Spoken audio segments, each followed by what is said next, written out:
Well, hi everyone. My name is Vasco. I'm the head of marketing at Aurum Solutions. And today I'm here to talk a bit about optimizing your finance infrastructure for scale. So within the last couple of years, I've worked with fintechs, and I've had a chance to interview many CFOs, head of payments, and treasury people to understand and to develop products that would actually suit their needs and whatever things they need to sort out for their businesses.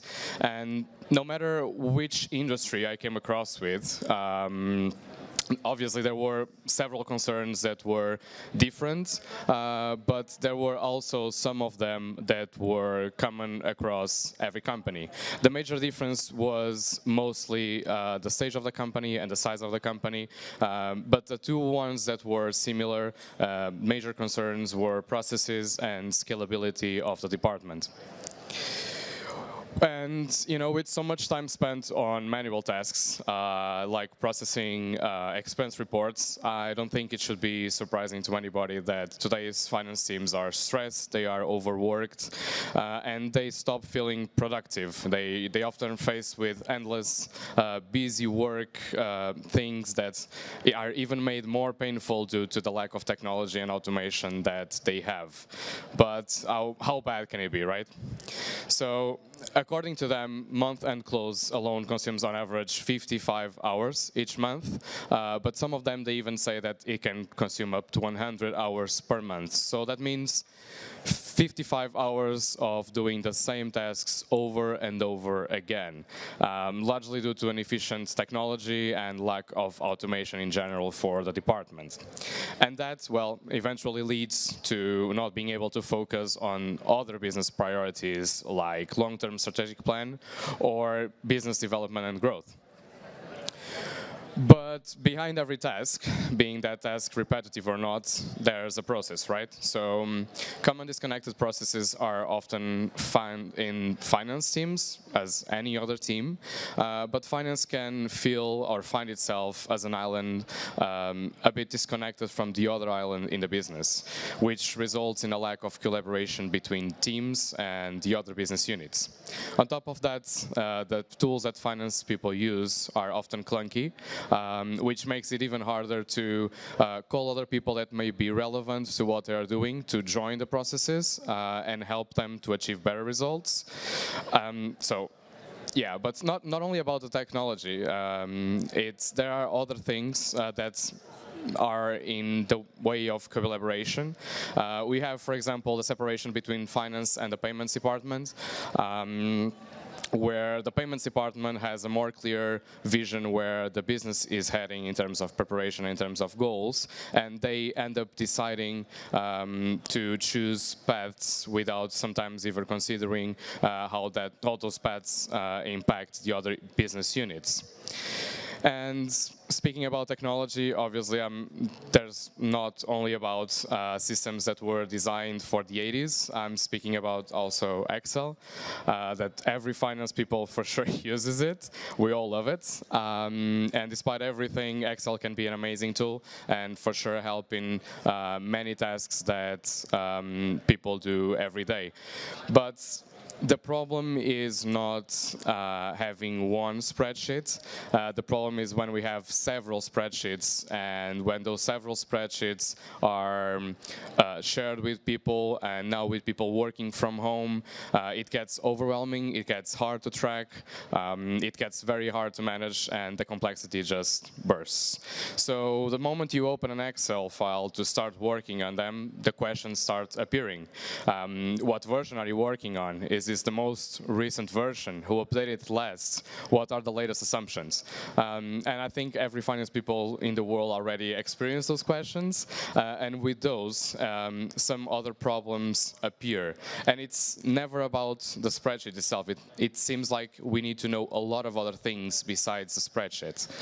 So that leads us to an overwhelming complexity, that lack of audit trail. We don't know who edits what, who matches what, fragmented data. You have different versions of the same spreadsheet spread across different drives, different people, and, well, eventually the lack of visibility over your cash position at any time because there's no real-time reporting. And because they are overworked, they need to deliver things by the end of the month because there are deadlines. People tend to rush and acquire technology or even hire more people to solve those problems as fast as they can without even considering the long-term plans for the business or how that will impact the long-term strategy. But well, I think it's enough about speculation and saying things that general people can say. I think it's better to talk about a specific use case from a business that came in touch with us 1 year ago. So they are one of the largest companies in the world when it comes to gambling. They are public listed, and they were working with 80 payments integrations. Probably more than 80, but 80 were the ones that we actually got in touch with. So 80 payments integrations, a complete mess, and then what happens? They buy more technology, more services to integrate some of them because they couldn't find any integration that would actually integrate all of them. They operated in dozens of markets and worked in several countries. So yeah, I guess we can imagine the chaos of the month-end closing and how it was to manage all that data and try to match it. So the payments department, as it should be, and as it is in every company, was focused on enabling local payment methods. The business was growing, they were entering new markets, more currencies, and they were focused on providing solutions to the consumers, to the clients that were betting. And the more payment methods they added, the more data sources were created. So that means the finance team would have to manage all those data sources, export those reports, and make sense of it using the Excel sheets and matching everything. So what happened was that their month-end closing would take so long, even with a huge financial team that they had, that when they finished it and they were about ready to reconcile everything, they were already late for the next month-end closing. So again, it's the same thing. It led to hiring more people, increasing the costs of managing the finance department, the complexity that it is, and to be honest, I think they were feeling that it didn't even improve the final result or the processes that they had in place. So for them, it was time to stop, and it was time to actually think about what were they doing and how could they scale the business since it was taking huge proportions.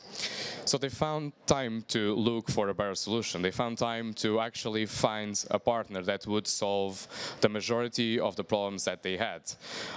They tried to find a platform that would integrate with all the components that they had, their gambling platforms, the PSPs, their ERPs, any payment provider. It needed to be fast because we're speaking about millions of transactions across several markets. It needed to be scalable for the future because they were about to enter the US markets and they were expecting big volumes out of it. They needed to have automatic reports, so they needed to make sense of the data because finance team, even though people don't notice, especially people on other units of the business, they have a lot of data and the data that they own is very powerful. The problem is sometimes it's very hard to make sense of that data and to use it on the normal day-to-day and the business operations. And well, with the big team, full audit trail at the transactional level, it was very important to make sure that whoever was managing the transactions, were matching them, they were doing a good job. And the mistakes, if there was, we could have accountability for them. So by doing that, they eventually saved 80% of the time they were spending on reconciliation processes, even though they kept the same team. The same team was able to feed the other business units with information that was useful and that allows the business to grow. And they improved their by 72% the accuracy on spotting discrepancies. So every mistake, every fee that was not properly charged, they were able now to find it by the end of the month. And well, they ended up with a more focused and happier team for sure to avoid all those tasks and running by millions of Excel lines trying to match all the transactions. So back to the question that I did in the beginning, how can the finance department maintain its infrastructure as the business scales? So in my point of view is with 3 points. The first one is choosing the right technology that will solve not only the problems that they are facing right now, but the problems that we'll face in the future. It requires planning, it requires a bit of time to think what the needs will be, where they are going to be at, what their main focus is, and it eventually leads to the second point, which is collaboration. Communication with the other teams is asking for visibility, and with the visibility, we all know where we're heading, and by knowing that, it makes way easier to actually reach the goals that the company has. And the third one would be modernized processes. And if we look at the financial industry, it changed a lot in the last, I would say, 3 to 4 years. But if you look back to the last 21, it took a lot of time to actually change, and there wasn't enough strength to empower the change, to modernize stuff, and to make it easier for everyone to manage their finance systems. So I guess if we need to be competitive in the future, we need to take a couple of giant steps forward, you know. And the only way we can do this is by modernizing the processes and by modernizing the way we manage our data. And by organizing that data, it's possible to put it against fields and find opportunities to take risk within the business, to growth, and to see where we are missing out on opportunities. And yeah, that's all for me. Thank you so much. If you have any questions and if you want to share something or give an idea, you are free to do so. Thank you.